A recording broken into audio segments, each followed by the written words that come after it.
Class 6 এ ভর্তির জন্য online আবেদন করতে পারেননি তাদের জন্য একটি সুবর্ণ সুযোগ, যেটা ছিল আপনার 29 তারিখ 7 মাস 2025 পর্যন্ত ডেট ছিল অনলাইন আবেদনের। কিন্তু আপনারা কোনো কারণবশত বা ভুলে গিয়েছেন যে ডেটটা কত তারিখ পর্যন্ত ছিল, আপনারা আবেদন করেননি, বসেছিলেন। তো আমি আপনাদেরকে বলবো, আপনাদের জন্য সুখবর, আপনারা অবশ্যই এখন ডেটটাকে 13/8/2015 পর্যন্ত করা হয়েছে, 25 পর্যন্ত।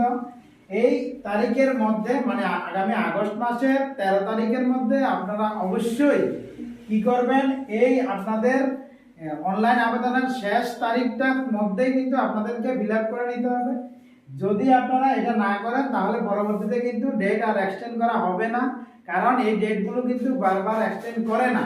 আপনারা বুঝবেন বিষয়টা, ঠিক আছে? সো কাইন্ডলি যত তাড়াতাড়ি সম্ভব আপনারা অনলাইন আবেদনটা সেরে নেবেন। এটাই ছিল আজকের আপডেট সবার জন্য, এটাই ছিল সুখবর। এবং আপনারা যারা এই ভিডিওটা দেখছেন তারা অবশ্যই আপনার নিকটবর্তী মানুষকে জানান এবং সবাইকে জানার জন্য অবশ্যই ভিডিওটা শেয়ার করবেন। ধন্যবাদ, নমস্কার।